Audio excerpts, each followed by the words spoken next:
getting ready for Donald Trump's inauguration, just 4 days away now. And the president-elect making lots of news on the way in, so let's get right to it with our chief White House correspondent, Jon Karl. And John, quite a headline from the Washington Post this morning. Trump now saying he's finalizing a plan to, quote, provide health insurance for everyone. Of course, that begs a big question. How's he going to do it? Yeah, not a lot of details, but a big, bold, ambitious goal here, George. And he says he is down to the final strokes of his plan. The goal sounds a lot like what President Obama said 8 years ago. Listen to this from the interview with the Post.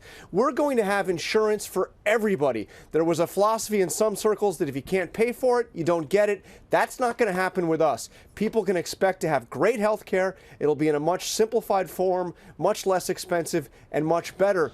No details, but he does say that he will force drug companies to negotiate prices with the government. George, this has been a big Democratic proposal for years. It's been one that's been blocked by Republicans in Congress, but he says this of the drug companies: they're politically protected, but not anymore. That is very definitive right there. Also, that promise, very definitive. You can get it even if you don't pay for it. But you run into kind of a math problem there. Either there's less to that promise than meets the eye, or it's going to be a lot more expensive than Republicans have been willing to go along with in the past.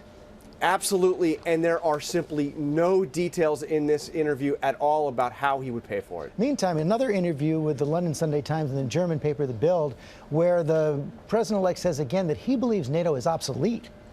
Yeah, this is quite an interview with these two European newspapers suggesting that NATO is obsolete because it doesn't do enough in the fight against terrorism. This is something he said during the campaign. And also, he says that NATO countries do not pay enough for their defense. Here's one of the quotes in the article. Countries do not pay their fair share.